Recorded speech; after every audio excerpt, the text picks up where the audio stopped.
Boa tarde, pessoal. O tema de hoje ainda é sobre répteis, exames clínicos e técnicas de enfermagem nos répteis. E as meninas vão apresentar um pouco sobre o tema também. Fiquem à vontade. Então, como já foi dito, o nosso tema é sobre exames clínicos e técnicas de enfermagem em répteis, e espero que tenha um bom proveito.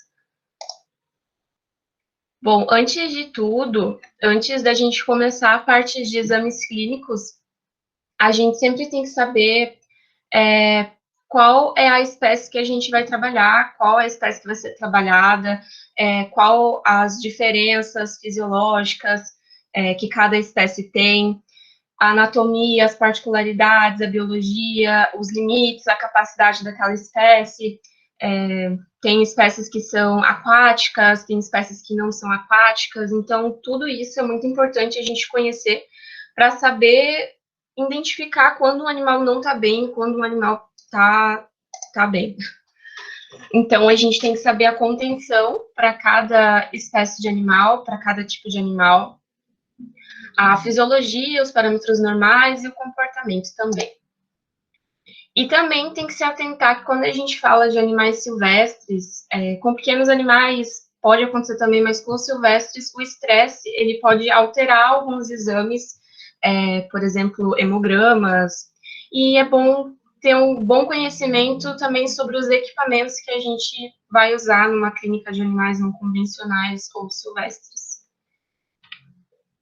A clínica ela é dividida na anamnese, na avaliação física e nos exames físicos e laboratoriais que a gente pode vir a pedir para completar um diagnóstico, por exemplo. A anamnese, ela é basicamente uma conversa que você vai ter com o tutor do animal para tentar entender como que é o histórico do paciente, qual é a rotina que ele tem, qual o ambiente em que ele fica, a alimentação dele, basicamente tudo sobre o animal. E é muito importante a parte da anamnese, é bom não deixar passar nenhum detalhe, porque às vezes um pequeno detalhe, por exemplo, na parte da alimentação, do que o animal come ou do que o animal deixa de comer, é muito importante porque pode acarretar algum problema. Então, a anamnese ela é uma parte fundamental da clínica. Eu separei algumas perguntas aqui que são bem importantes serem feitas para todos os animais. Essas são relacionadas ao tutor. Então, qual a idade do animal, há quanto tempo ele convive com a família, no caso, se ele foi comprado, se ele veio de cativeiro, se ele, da onde que ele veio também, como é que é o local em que ele vive, né? Se ele recebe sol, se ele recebe chuva, onde ele mora, se é uma casa, se é um apartamento, como é realizada a limpeza próximo de onde esse animal fica, se utiliza desinfetante, se utiliza cera, se utiliza outros produtos de limpeza, se recentemente foi utilizado algum veneno, pesticida, próximo também da onde esse animal fica. E todas essas perguntas são muito importantes para saber o tipo de vida que ele tem, como é que é o ambiente, onde é que ele vive, onde é que ele mora, como é que é parte da rotina, né? Aí relacionadas ao animal, qual a origem do animal, né? Se ele foi de cativeiro, da onde que ele veio, se ele foi de resgate, há quanto tempo que ele está com a pessoa em si, qual a alimentação que ele tem, se ele tem apetite, a gente tem que perguntar sempre se o apetite é moderado, se o animal come, é um animal de comer muito, se é um animal de comer pouco, se ele faz uso de vitaminas, né? Qual que é o tipo de alimentação, se ele come ração, se ele é alimentação viva, tudo isso. Se ele teve troca de ração ou da alimentação recentemente, porque às vezes tem um período de adaptação ali, né, que pode apresentar alguns problemas clínicos, né? O que é oferecido para beber, se ele toma água mineral, se ele toma água da torneira. Enfim, todas essas perguntas são importantes para saber sobre o animal em si, o estilo de vida que ele tem. Sobre as fezes, né, que é uma parte muito importante também. Qual a coloração, qual o aspecto, se ela é, no momento, se ela uma consistência mais pastosa, se ela é mais rígida, qual que é o normal das fezes daquele animal, qual a quantidade que ele defeca por dia, também é muito importante. E também o mais importante é perguntar qual que é a principal queixa que o tutor apresenta naquele momento, há quanto tempo que o animal vem apresentando aquele problema e se ele já esteve em outro veterinário antes, porque às vezes ele já fez uso de algum medicamento, algum tratamento, para a gente não repetir a mesma coisa, por exemplo, se é um problema recorrente, né? Então, a gente dividiu o trabalho basicamente em quelônios, serpentes e lagartos, né? E cada um desses animais tem uma contenção diferente. Por exemplo, os quelônios a gente faz pela porção caudal do casco. A gente tem que lembrar que geralmente eles têm unhas, eles têm garrinhas, e eles correm muito risco de arranhar, né? Então, uma tartaruga mordedora a gente tem que conter pela cauda, e essa contenção ela tem que durar o mínimo para evitar o estresse excessivo desse animal e a gente tem que obter o máximo de informação possível na parte da contenção, né? Aí tem a parte da inspeção. O que a gente pode observar? O que é o normal, o que não é? A gente tem que fazer ela bem detalhadamente, bem atentamente, observar cada detalhe para ver se eles estão dentro dos parâmetros clínicos do animal. Por isso que é bom a gente conhecer cada espécie que a gente vai trabalhar, né? Os olhos eles têm que ser bem brilhantes, eles não podem apresentar secreções, eles não podem ser opacos, e o animal ele tem que ter a movimentação das pálpebras, ele tem que conseguir abrir e fechar o olho. Porque, por exemplo, a presença de secreção, inchaço ou uma pele esbranquiçada ao redor das pálpebras no rosto, elas podem ser sinal de uma metaplasia do epitélio conjuntivo, que é, no caso, uma hipovitaminose de vitamina A. Um animal, ele não tem uma alimentação adequada, isso acontece, é bem comum com o tigre da água. O animal, ele não é alimentado de maneira correta, ele tem uma deficiência de vitamina A. Então, um animal, por exemplo, que come muitos legumes verdes, folhas verdes, cenoura, mamão, dificilmente ele vai apresentar uma hipovitaminose. Quando acontece isso, geralmente o tratamento é uma aplicação de vitamina A a cada semana e também a introdução de folhas verdes, cenoura, mamão e várias outras frutas na alimentação. Ó, aqui é um exemplo de uma hipovitaminose no tigre da água, que é uma coisa bem comum. Dá para reparar que ao lado dos olhos fica essa pele mais esbranquiçada e ele fica com esse inchaço, que ele quase não consegue fechar as pálpebras. As narinas. As narinas devem estar livres, elas não podem apresentar mucos, elas têm que ser desobstruídas, assim como a cavidade oral. É também importante observar se existe a presença de bolhas na cavidade bucal ou nas narinas, pois pode ser um sinal de pneumonia. Uma respiração saudável de um animal, ela não está acompanhada de ruídos. Quando você escuta, você não pode escutar bolhas, você não pode escutar secreção, tem que ser uma respiração muito limpa. E também, se acontecer de, ao lado das narinas, estar uma pele esbranquiçada, uma descamação, também pode ser um sinal de hipovitaminose. A cavidade bucal. Com auxílio de pinças ou espátulas de madeira, a gente consegue abrir a cavidade, a gente pode observar a coloração da mucosa, se ela está muito clara, a língua do animal, se existe alguma área de necrose, alguma área de lesão, se tem presença de muco. E também tem que se atentar que os répteis possuem as fendas no palato, que garantem a passagem de ar das narinas para a traqueia. Então, uma coisa que tem que se atentar, que é um parâmetro normal. A pele. Ela tem que ser analisada ao redor do pescoço e nos membros anteriores e posteriores. Tem que verificar se aquela pele é uma pele hidratada, se ela apresenta uma descamação, se ela tem lesão, se ela tem cicatriz, ou se tem a presença de ectoparasitas, como carrapatos, que também é uma situação comum. A gente tem que verificar, para saber se é uma pele hidratada, ela tem que ser brilhosa e ela tem que ter um visco bonito, ela não pode ser uma pele opaca. O aumento do subcutâneo é comum em répteis e também pode ser causado por excessos. E também, às vezes, acontece que aquele animal ter tido uma lesão, ela não é tratada, tem um acúmulo de bactérias e forma um abscesso. Então, o animal fica com um inchaço em uma parte do corpo. As unhas. A gente tem que também prestar atenção nas unhas, porque, por exemplo, se elas estiverem muito grandes, significa que o ambiente em que o animal fica é um ambiente muito liso, que ele não tem desgaste das unhas, né? E, no caso, Se as unhas são curtas demais, tipo, muito desgastadas, é um ambiente muito áspero, então o animal faz um desgaste muito excessivo daquelas unhas. O casco, a gente tem que verificar a rigidez do casco, porque, por exemplo, um casco ele tem que ser firme. Se ele não for firme, isso pode ser, por exemplo, um sinal de problemas nutricionais também. Ele também pode apresentar uma descamação. Quem já teve ou tem, por exemplo, o tigre da água, sabe que chega um período que ele tem uma descamação do casco, que é muito comum em indivíduos aquáticos. Só que tem que prestar atenção se essa descamação ela recorre por muito tempo. Porque não é normal uma descamação recorrer por muito tempo, ou, por exemplo, ter um acúmulo de placas antigas, tipo, ficar um acúmulo de placas antigas embaixo de outras placas, também pode ser um sinal de problemas nutricionais. Ou que a temperatura, a umidade do local em que ele fica não é adequada.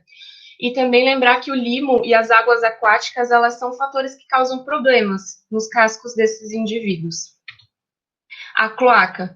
A gente tem que observar na cloaca do animal se existe a presença de algum prolapso, que pode ser de pênis, obduto ou cloaca. É muito comum, por exemplo, em jabutis, eles terem um prolapso peniano, relativamente comum, e quando acontece, a gente tem que prestar o auxílio, o socorro o mais rápido possível, porque senão essa parte que ela fica lesionada, ela resseca, ela traumatiza e necrosa. E quando tem um caso de necrose, geralmente é feita uma penectomia, amputado o pênis. Pesagem e medidas. É muito importante também que, por exemplo, uma consulta de rotina, a gente sempre pese e meça o animal para saber se ele está nos parâmetros normal da espécie, se a taxa de crescimento dele. Também para calcular doses de medicamento é sempre baseado no peso do animal. E a palpação. O palastrão, a porção ventral, né, do casco, ela tem que ser firme, ela não pode ser muito... Ela tem que ser muito firme. E a alimentação inadequada e a falta de radiação UV promovem endurecimento inadequado desse casco.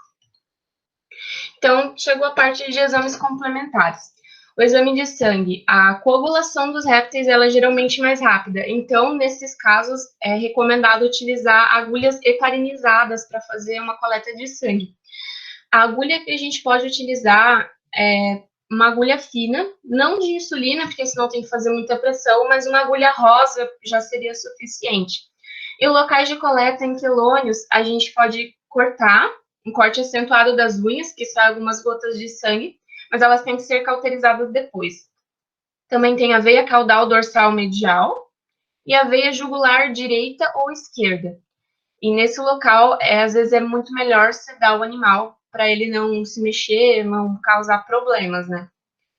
Tem a punção biópsia aspirada, que é aplicável em qualquer volume e massa normal. O uso de agulha estéreo também, seringa ela pode ser no volume de 10 a 20 ml. Também temos o exame de fezes, que ele serve, é muito importante para detectar parasitas, protozoários. E a gente, para fazer a coleta, pode ser feito com suave estéreo na cloaca, ou a gente também pode fazer uma lavagem intestinal com sonda plástica e solução morna, uma solução fisiológica. Então, você faz uma lavagem com a sonda, você joga o líquido, você puxa de novo e manda para análise, no caso, né? A sonda e a solução tem que estar estéril também. Aqui tem um vídeo do Dr. Igor, aqui de Joinville, do Dr. Selvagem, que ele faz uma coleta de sangue em tigre da água. É bem curtinho, é bem interessante, e eu gostaria de mostrar para vocês. A gente vai fazer a coleta de sangue da Joanita, né, para fazer um hemograma para ver até que grau esse processo infeccioso aí do sistema respiratório dela vai atingir. Como a gente já vai fazer a coleta de sangue, a gente vai aproveitar para fazer outros parâmetros, né, que é a função hepática e função renal, principalmente. A Adri vai me auxiliar aqui. A está dando faculdade no IFC. No primeiro ano, né?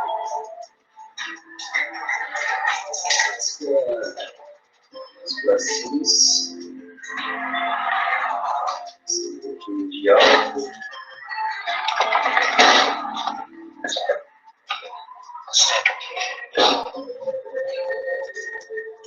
de iodo para limpar a lesão onde vai ser funcionada.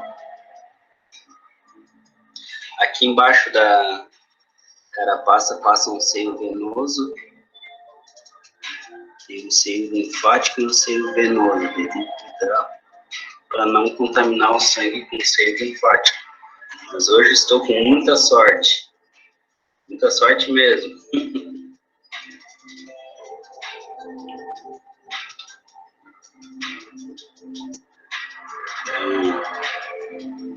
O sangue reflui devagarinho. O conservante que a gente utiliza para herpes, diferente dos mamíferos, a gente prefere. Também foi possível observar no vídeo que antes dele fazer a coleta do sangue, ele tem que limpar o local. Então, ele utilizou álcool 70 e iodo também, que é muito importante fazer a esterilização do local, né? Técnicas radiográficas, ela pode ser feita com uso de contraste ou sulfato de bário via oral. O animal é fixado por meio de fitas colantes e apoio de espuma nas posições. Pode ser uma posição dorsiventral, para avaliação geral do esqueleto, sistema digestório, presença de ovos e cálculos vesicais. Crânio caudal, avaliar a área pulmonar. E lateral, que é para avaliar o trato digestivo. Também temos o exame de endoscopia, que ela é um procedimento muito invasivo, então, por conta disso, existe um risco de contaminação bem grande. E tem a necessidade de anestesia geral ou local, dependendo do tamanho do animal. A ultrassonografia, que é muito importante para ver os órgãos, né, a parte do coração, fígado, pâncreas, é acesso limitado por conta do casco. Então, o acesso é feito pelas aberturas ao redor dos membros. E a tomografia computadorizada, que ela necessita da anestesia geral para garantir que o animal vai ficar parado naquela posição certinho, né? Aí aqui nós temos uma foto de fazendo uma coleta de sangue em uma tartaruga. Aí já vamos para a parte das serpentes. A contenção nas serpentes é muito importante, que ela nunca deve se trabalhar sozinho com a serpente. É sempre importante ter uma segunda ou terceira pessoa na sala, por quesitos de segurança também. Nós temos basicamente dois tipos de serpentes, as que utilizam de veneno, as que têm as presas, outras também não têm presas, e também tem as que utilizam de constrição ou enforcamento. As que utilizam de presas ou venenos, a contenção ela tem que ser bem rápida, tem que ser pego atrás da cabeça, e para isso pode utilizar um gancho logo após a cabeça e pressionar o animal no chão. Então, você pega o gancho, pressiona a cabeça do animal no chão e vem por trás e segura a cabeça, né? As pítonas, as jiboias e as sucuris, elas utilizam do enforcamento. Então, nesse caso, a gente tem que, com uma mão, segurar a cabeça, fazer a contenção da cabeça, e a outra tem que segurar o corpo, mas é muito importante manter o corpo o mais esticado possível, né? Para ela não conseguir se enrolar. Se ela conseguir se enrolar em alguma parte do corpo, do seu corpo, da pessoa que está fazendo a contenção, nunca, jamais deve se soltar a cabeça do animal, mas sim ir desenrolando o corpo dela com bastante cuidado. E a força muscular deste animal, ela não tem que ser subestimada, porque é uma força realmente gigantesca.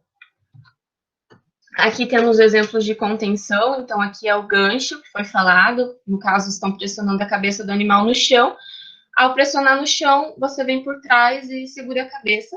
E do outro lado nós temos uma jiboia, daí pode reparar aqui no caso o policial ele segura com uma mão a cabeça e a outra ele tenta manter o corpo dela o mais esticado possível.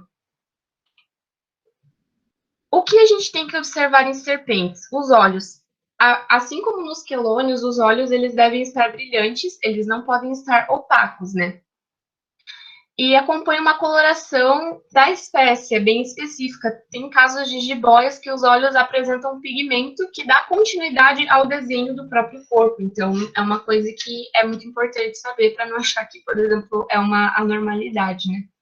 Ao redor dos olhos é comum encontrar alguns ácaros. que podem provocar anemias nas serpentes, então, sarnas, por exemplo, né? A pele. A troca de pele nas serpentes ela ocorre de forma íntegra, ou seja, é necessário observar se houve a troca completa da pele ou se ainda tem alguns fragmentos. É também importante lembrar que a troca de pele ela ocorre inclusive na língua. Então, quando for analisar a cavidade bucal, tem que prestar atenção se tem algum fragmento de pele na língua. A gente tem que observar também a presença de ectoparasitas, como os piolhos, os ácaros de sarnas ou os carrapatos.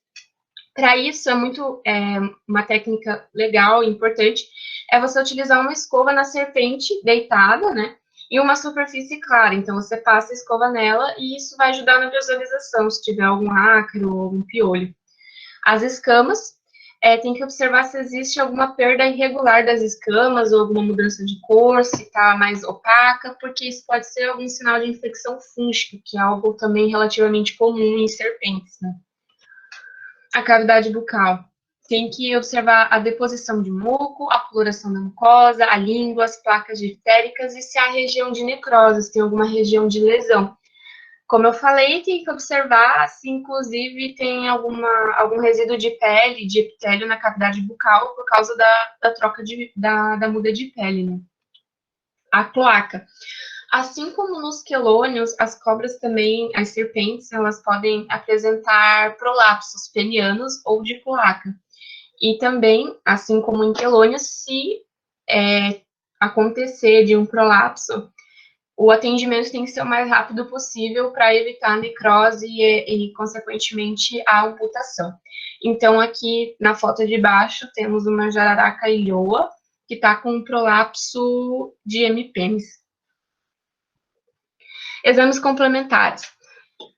Para mensurar a frequência cardíaca é um pouco difícil, mas quando for realizar, pode-se utilizar um estetoscópio humano, um estetoscópio de neonato, de recém-nascido, no caso, né?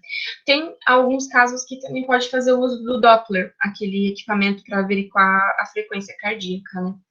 A temperatura, ela não depende somente do animal. Então, ela não é utilizada como um parâmetro fisiológico, porque, por exemplo, ela pode variar da fase em que o animal está passando, a fase da atividade do dia, do horário, quando o período de choca, por exemplo. Então, ela não tem muito valor fisiológico para mensurar. E para exames de sangue, a veia coxígea ventral é mais utilizada. Então, você introduz a agulha a 45 graus da linha média da cauda, ventralmente a coluna vertebral e caudalmente a cloaca. É o acesso mais utilizado. A punção cardíaca, ela é pouco utilizada porque tem um risco muito grande de você fazer um hemipericárdio, né, que é o acúmulo de sangue no pericárdio, que leva a fibrose e, consequentemente, leva o animal à morte. E também temos as veias da cavidade bucal. Tem 2 no palato e 2 veias na base da cavidade bucal. Só que o problema de utilizar essas veias é que você está lidando com serpentes. Então, o risco de uma mordida, de um ataque, é muito grande. Então, a veia coxígea ventral ela é mais utilizada. Aqui eu tenho um vídeo do Dr. Isaac Albuquerque, que ele é responsável pela clínica SOS Selvagens, e ele está fazendo a coleta de sangue em uma jiboia, usando a veia coxígea ventral.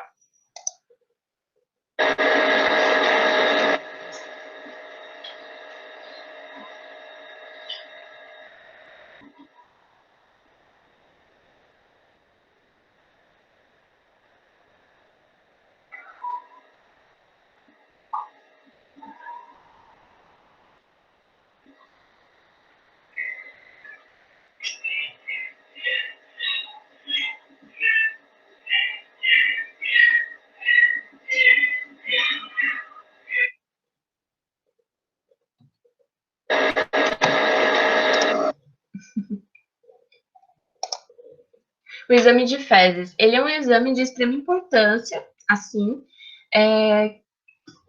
como os quelônios, ele serve para avaliar a presença de protozoários. As amebas são muito comuns nas serpentes, assim como eumintos, leveduras e bactérias.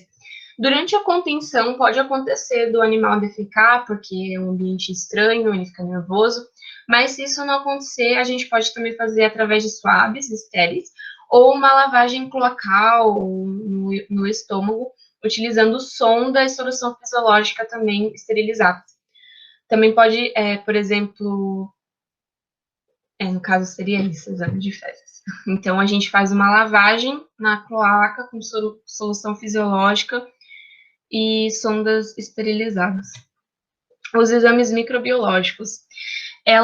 As serpentes é muito comum apresentarem problemas gastrointestinais por comer algo que não devia, algum corpo estranho. Também, portanto, pode ser feita uma coleta de material microbiológico e ela pode ser feita também através de lavagem, aí no caso da cavidade bucal, da cloaca ou do estômago. A gente insere soro fisiológico, por exemplo, na cavidade bucal, e puxa novamente para fazer a coleta e mandar para análise. Os swabs estéreis também são bem utilizados.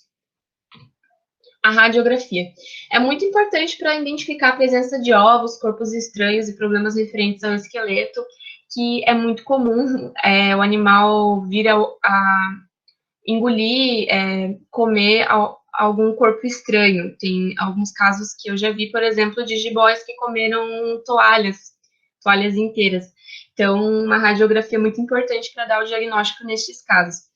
A contenção ela pode ser manual também, a gente pode colocar o animal dentro de um vasilhame que não interfira na qualidade do exame. E o animal ele não pode estar deitado e enrolado por cima de si mesmo, pois isso vai dificultar o diagnóstico. Temos a endoscopia também, que ela é mais invasiva, o animal ele tem que ser anestesiado e lateralmente é feita uma pequena incisão e introdução do endoscópio na cavidade celomática. Então é um procedimento bem invasivo. E a ultrassonografia, que nós utilizamos o animal na posição dorsal. Podem ser localizados, dependendo da espécie, coração, fígado, a vesícula biliar e as gônadas desenvolvidas. Na imagem que eu coloquei abaixo, é um exame de radiografia. E provavelmente o animal aparenta estar anestesiado, para ele estar tão tranquilo assim. Aí a gente já começa a parte de lagartos, que quem vai apresentar vai ser a Isabela. Oi, gente, dá para me escutar? Alguém responde? Eu consigo escutar, Isa, só deixa eu fechar o meu microfone para não dar eco. Vixe, sumiu a apresentação, né? Aí, fechou. Aí eu vou te avisando para tu ir passando, tá, Luísa? Então, sobre lagartos, gente, boa tarde. Lagartos a gente tem que primeiro levar em consideração que são animais bem ariscos e ágeis. E, consequentemente, a gente tem que saber ali o espaço certinho para manter a distância correta deles, para nossa segurança, né? Na inspeção do animal à distância, é importante observar o jeito que esse animal está se locomovendo, o movimento da cabeça, a atenção do animal em relação às atividades que acontecem ao seu redor, o estado nutricional, que pode ser avaliado pela cauda e membros posteriores, e também a visualização acentuada das costelas indica redução no estado nutricional dele também. Pode passar. Na contenção, a gente tem que fixar a cabeça com os 2 dedos, sendo o polegar e o indicador, e dependendo do tamanho do animal, tentar envolver o tórax do animal com o restante da mão. Os membros anteriores deverão ser virados para trás, lateralmente rentes ao corpo. Com a outra mão são fixados os membros posteriores, próximos à bacia, também virados para trás, paralelos ao corpo. Gente, meus cachorros vão latir, desculpa, tá? Mas é que não tem muito o que fazer, eles sempre latem. Então, continuando. Na contenção tem que ter alguns cuidados, como nunca se deve segurar um lagarto apenas pela cabeça, pois ele pode realizar movimentos de rotação do corpo e, como apresenta apenas um côndilo unindo a coluna cervical ao crânio, poderá ocorrer a ruptura da medula e a morte do animal, então tem que tomar cuidado. Também não deve se segurar um lagarto pela cauda, porque pode romper ele e fugir. Dependendo do tamanho do animal em questão, toalhas ou luvas de couro podem ser boas ferramentas para auxiliar nessa contenção. Pode passar. A inspeção do animal contido, né? Então, a gente tem que avaliar a pele, que tem que estar hidratada, enfim, avaliando ali a descamação, as feridas, cicatrizes, a presença de ectoparasitas, carrapatos, né? Também tem que avaliar que pode acontecer a mudança de cor ou aspecto de algumas escamas em decorrência de infecções. O aumento de volume subcutâneo são bem comuns em répteis também e podem ser causados por massas caseosas em razão de antigos abscessos. Observar se a muda ocorre em todo o corpo, pois resquícios dessa pele, ao secar, podem estrangular principalmente falanges e pontas da cauda, deixando elas pretas. Pode passar. Os olhos. Quando a gente vai avaliar os olhos, eles devem estar bem abertos, brilhantes e sem secreção. As pálpebras também não devem estar inchadas. A gente também tem que observar se elas estão mexendo de forma normal, né, regularmente. As narinas, elas devem estar abertas e desobstruídas e sem mucosecreções. Na inspeção, é importante reparar em ruídos tanto inspiratórios como expiratórios. A respiração saudável é a silenciosa. Presença de bolhas tanto nas narinas como nas cavidades bucal pode ser indicativa de pneumonias. O epitélio descamativo dentro das narinas pode ser indicativo de metaplasia do epitélio nasal em decorrência da hipovitaminose. Pode passar. Cavidade bucal. Então, ao avaliar a cavidade bucal, a abertura com auxílio de objeto macio, como madeira ou borracha firme, pode ser um instrumento bom para ser utilizado, tá? Porque os dentes quebram com bastante facilidade. Deve ser avaliado também a coloração dos dentes, a sua posição e seus formatos. Atenção especial para verificar placas diftéricas, muco esbranquiçado, lesões, úlceras, sangue ou parasitas na cavidade. Que isso também pode afetar na alimentação do animal e, consequentemente, nutricional e assim vai, né? Observar também se a língua e a abertura da traqueia. Pela inspeção da mucosa, pode-se avaliar se o animal está anêmico, ictéreo ou cianótico. Pode passar. Não pode não, volta. Desculpa. Ouvido. O pavilhão auricular é inexistente e o tímpano fica imediatamente abaixo da pele. Para localizar isso, deve seguir em linha reta, lateral da cabeça, com a direção caudal e a partir dos olhos. Geralmente, no local, existem escamas com formato e desenho diferente. A principal alteração observada nesse local é o aumento de volume no local correspondente da membrana, dependendo da espécie. Áreas hiperêmicas também, que são as áreas mais avermelhadas. Pode passar. Na cloaca. Para avaliar esse local, deve-se levar em consideração que são semelhantes à cloaca das aves. É um local de encontro de porções renais, digestivas e reprodutivas. Normalmente, deve estar limpo e sem aderências. Deve-se observar também alterações como prolapso de ovidutos, pênis e cloaca. A mucosa pode estar vermelho claro, que seria o normal, até vermelho bem escuro ou enegrecido, se já houve necrose da mucosa.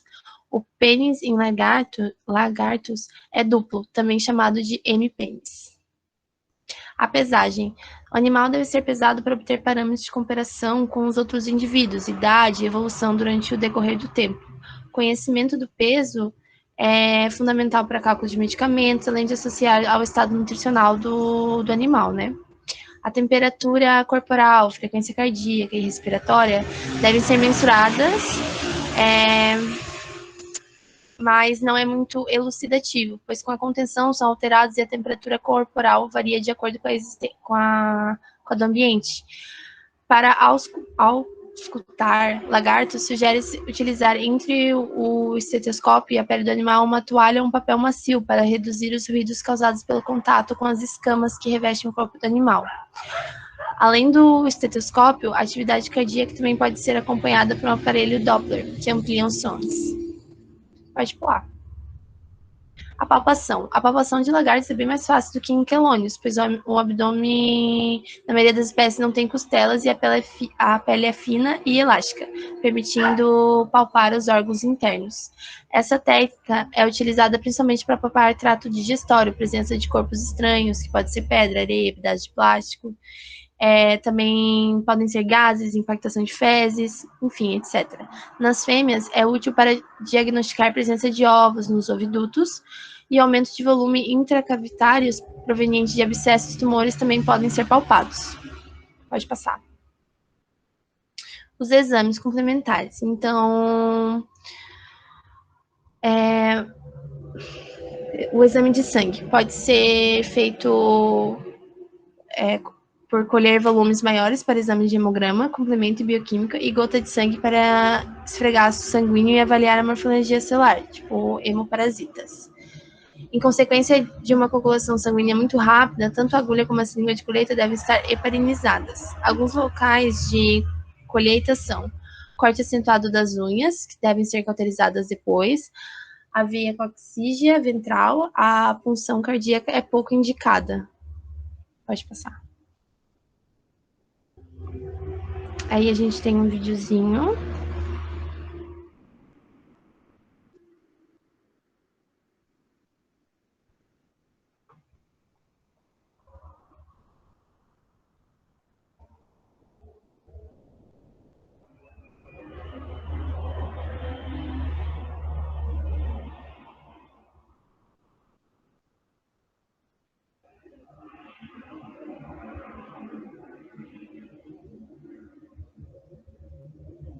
Tá. A técnica radiográfica. Como os lagartos são muito arredios, é mais fácil colocá-los dentro de uma caixa de vidro, um material que não interfira com a imagem radiográfica. Assim, o animal será radiografado na posição dorsiventral. Caso haja necessidade de radiografar o animal com a posição lateral, é necessário contê-lo manualmente ou com fitas adesivas. Dependendo do tamanho, da agressividade no animal, a gente vê se vai ser necessário ou não sedá-lo.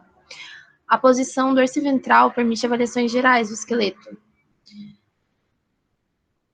Osteodistrofia, fraturas, osteites e osteomielites. Alterações no sistema digestório também, como ingestão de corpos estranhos, obstruções, ou presença de ovos e cálculos vesicais. A endoscopia é uma técnica semilógica invasiva que poderá trazer muitas informações, mas tem algumas limitações. Dependendo do animal, pode-se aplicar apenas uma anestesia no local de perfuração. Em outros casos, a necessidade de realizar uma anestesia geral.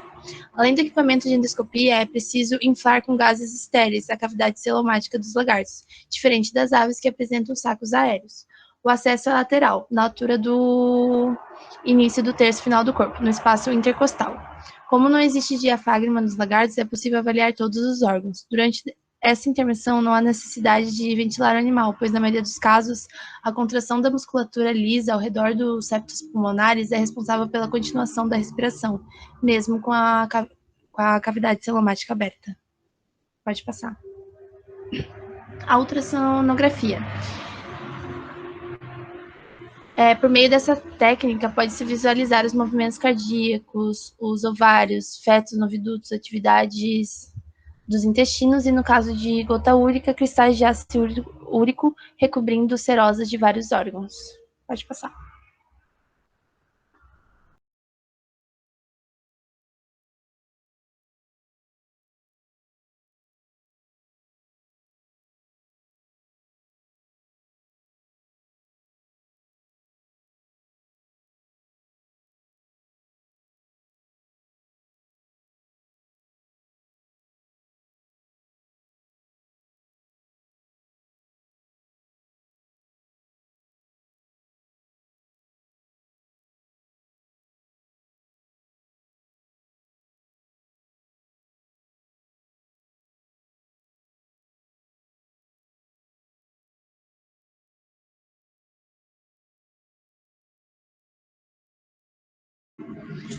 Os medicamentos podem ser administrados via oral, subcutânea, intracelomática ou intraóssea. A intramuscular poderá ser utilizada nos membros pélvicos dos animais para pequenos volumes e músculos peitorais para grandes volumes. A via intracelomática é feita administrando os medicamentos na parte posterior ventral do animal. Lagartos, injeção no quadrante lateral direito caudal. O quanto de sangue deve se coletar? O volume total de um réptil vai vai de 5 a 8% da sua massa corpórea, podendo utilizar até 10% desse total existente sem problemas. Podemos coletar em animais sadios de 0,5% a 0,8% da massa do animal. Pode passar. A alimentação forçada, ela pode ser feita pela intubação esofágica, né? O uso de seringas para alimentação ou a sonda. Pode passar. E aí as referências a gente usou ali e é isso. Na parte da alimentação forçada foi bem difícil achar algum conteúdo sobre isso, é muito escasso ainda essa parte, mas falava muito sobre intubação esofágica, também falava sobre o uso de seringas, uso de catéteres, e só que era bem complicado. Eu uma vez fiz um mini curso com o Dr. Isaac, dos vídeos, e ele falava que o melhor alimento forçado para répteis que ele fazia no consultório dele era Gatorade de maçã verde ou de limão, que não tinha adição de corantes, e recovery direto na sonda. Recovery é um alimento para pós-operatório, mas eu não consegui achar muito na literatura sobre isso.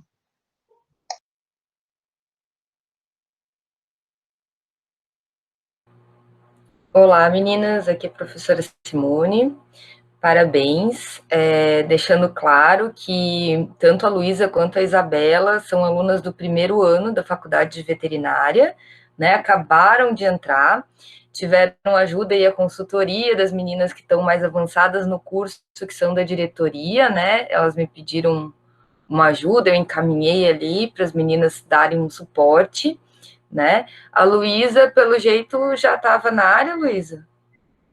Antes de entrar?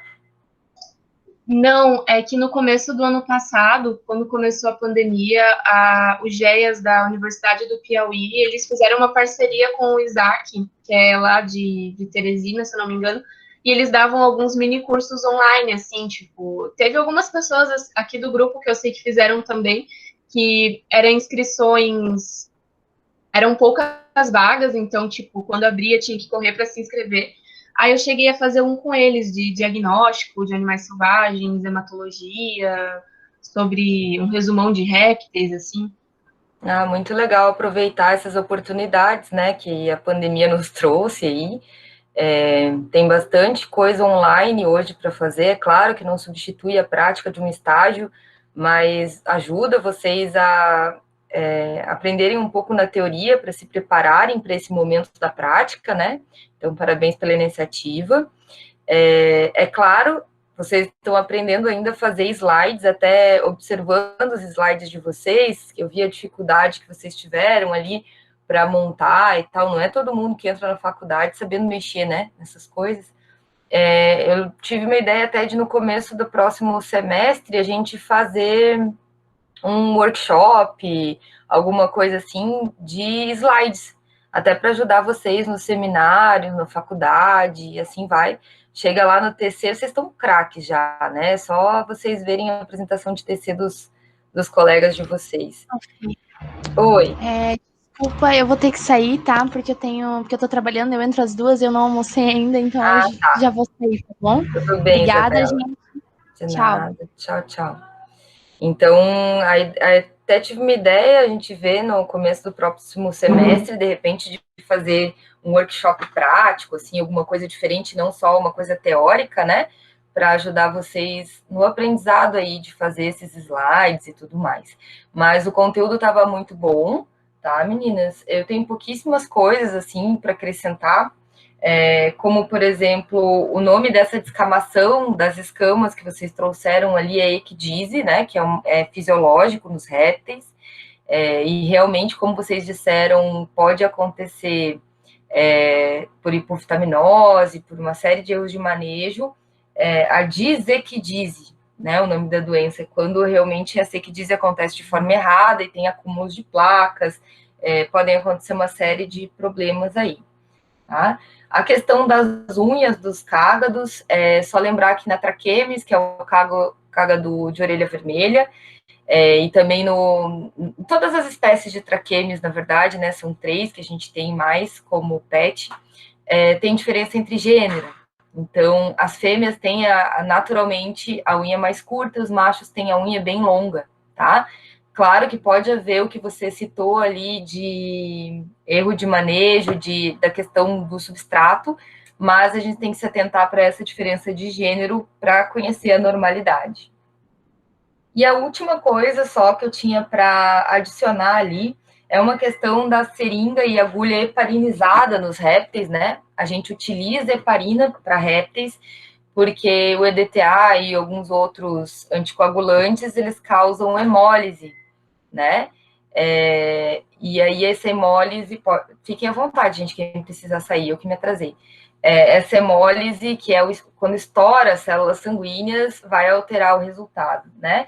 Então, a gente usa o EDTA e como a gente utiliza pequenas quantidades, a gente usa, desculpa, heparina, e para conseguir utilizar pequenas quantidades para evitar a hemodiluição, a gente faz essa heparinização, que é fazer um banho de heparina dentro da seringa e da agulha, e aí depois fazer a coleta, né? E a gente evita usar agulha muito fina também, porque ao passar ali por dentro da agulha, se a agulha for muito fina, a célula pode estourar, causando hemólise também. Então, são só pequenas contribuições, mas eu gostaria de parabenizar vocês pelo esforço, né, de ter estudado bastante. Eu tenho certeza que vocês se prepararam e estudaram muito para no primeiro ano conseguir juntar essas informações. E eu gostaria de perguntar para os colegas se mais alguém tem alguma dúvida ou alguma contribuição.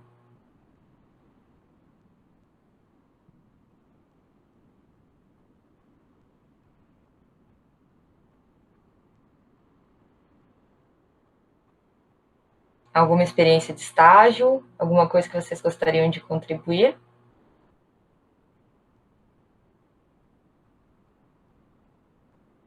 Acho que não. Acho que tá todo mundo tranquilo e também precisando sair, né?